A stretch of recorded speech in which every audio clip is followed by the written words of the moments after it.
اندھیری اور خاموش رات تھی، پرانی اور خستہ حال بس جس کے انجن سے بار بار کھڑکھڑاہٹ کی آواز آ رہی تھی، شہر سے گاؤں کی طرف روانہ ہوئی۔ ڈرائیور ایک ضعیف العمر آدمی تھا اور اس کے ساتھ کنڈکٹر ندیم کھڑا تھا۔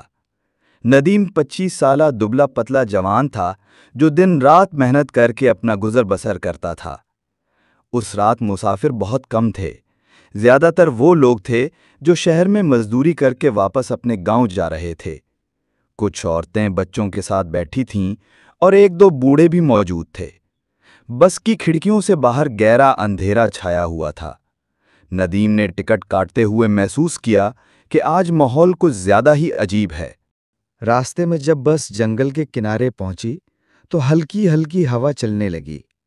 ندیم نے شیشے پر ہاتھ مار کر باہر جھانکا تو یوں لگا جیسے درختوں کے بیچ میں کوئی سایہ حرکت کر رہا ہو۔ وہ پلک جھپک کر مسکرایا اور اپنے دل کو تسلی دی کہ شاید یہ اس کے وہم ہیں۔ اچانک بس ایک ویران سٹاپ پر رکی۔ اندھیرے سے 5 آدمی تیزی سے بس میں چڑھے۔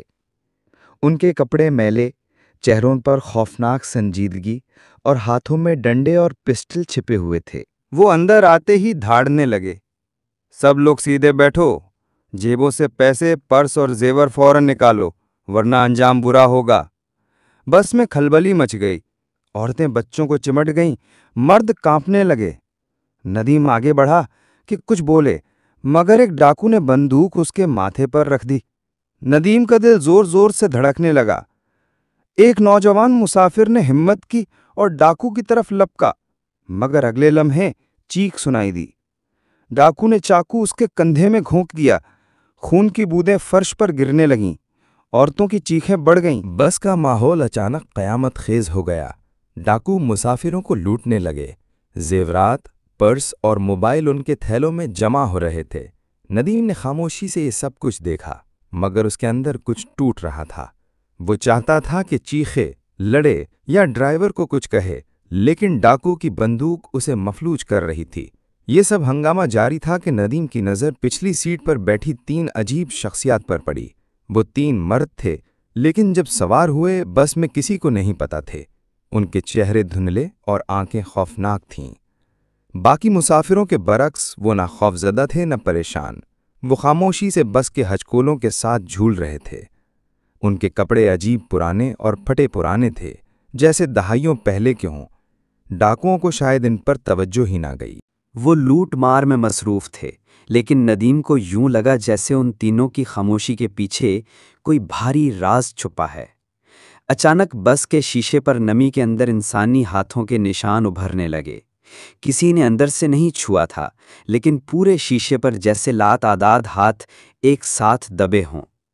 کچھ مسافروں نے ڈرتے ڈرتے کھڑکیوں کی طرف دیکھا اور چیخ کر رخ دوسری طرف موڑ لیا۔ ندیم کے حلق سے بھی آواز نہ نکلی۔ ڈاکوؤں نے پہلے اسے وہم سمجھا، لیکن پھر ان کے قدم بھی ڈگمگا گئے۔ اسی لمحے وہ تینوں مسافر ہلکی ہلکی سرگوشیوں میں کچھ پڑھنے لگے۔ الفاظ نامعلوم اور خوفناک تھے۔ بس کی بتی جھپکنے لگی، فرش پر خون پھیل رہا تھا اور ماحول میں ایک ناقابل برداشت سردی اترنے لگی۔ اب سب مسافر ڈر رہے تھے۔ ڈاکو ایک دوسرے کو دیکھنے لگے۔ ان میں سے ایک نے گھبرا کر کہا، اوئے، یہ کون ہے؟ ندیم بھی پتھر کا بن گیا۔ اس کے دل میں خدشہ تھا کہ یہ تینوں عام انسان نہیں، بلکہ کچھ اور ہیں۔ بس کے اندر فضا مزید بوجھل ہو گئی۔ تینوں پر اسرار مسافروں کی سرگوشیاں اب گونج میں بدل رہی تھیں۔ الفاظ ایسے تھے جنہیں کوئی سمجھ نہ سکتا، لیکن ہر سننے والے کے دل میں کانٹے کی طرح چبھ رہے تھے۔ ڈاکو، جو ابھی تک خون اور لوٹ مار میں مصروف تھے، اچانک پریشان ہو گئے۔ ایک نے چیخ کر کہا، بس کرو یہ ڈرامہ، ورنہ سب کو مار ڈالیں گے۔ لیکن اگلے ہی لمحے سامنے کی کھڑکی سے خون کی موٹی لکیر نیچے بہنے لگی، جیسے کسی کا گلا کاٹ کر کھڑکی کے شیشے پر پھیرا گیا ہو۔